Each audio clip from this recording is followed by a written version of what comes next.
Okay, so now we're on to part 3, which I consider to be measures 22 through 31, or 22 to the end of the piece. Measure 22, we're back into 4/4 time, and it's kind of like a recapitulation and a slight variation of the opening.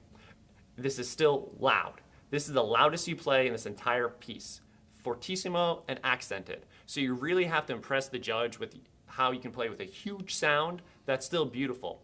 You don't want it to sound clunky or thuddy. You want this to be a really great sound, just a lot of it. So depending on what technique you use, there's a bunch of ways you can do this. Here are some tips for any sort of technique you use. For fortissimo, I would make sure to maintain the same playing area on the drum. I would make sure to lift as much as possible. One of the dangers with fortissimo playing on timpani is you could make the drum go a little bit sharp, because it's just like pressing down on the drum when you're playing really, really loud. So make sure you lift your stick off of that drum. Maintain the playing area, use maybe a bit more arm. Those are 3 techniques for keeping that beautiful sound while playing fortissimo. I would also, again, strategically dampen to increase the clarity. Remember, timpani are drums that ring. That's the characteristic sound. So especially in a solo, I'm going to let the drums ring.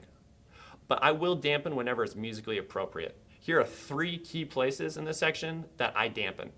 Measure 23, beat 4. Measure 26, beat 1. And then on measure 27, on beat 3, I dampen the E flat and the F. The reason why I dampen these sections is it will cut the drums out, shut them down, and allow me to start playing at piano, pianissimo, mezzo forte with a clear sound. So this last section is characterized by loud, then suddenly quiet, loud, then quiet. Being able to dampen strategically is going to allow you to get that effect and do it with a lot of clarity. Because what you don't want to have in the audition is you don't want the audition committee or the judge to lose the clarity at pianissimo or piano of your playing. Because I bet you're a great pianissimo and piano player.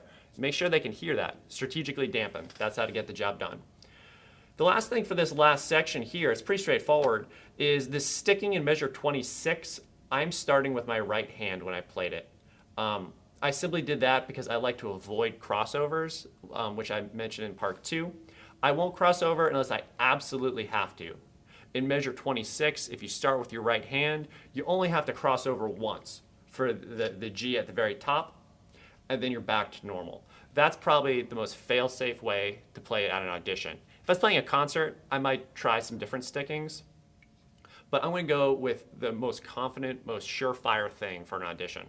So don't cross over unless you absolutely have to.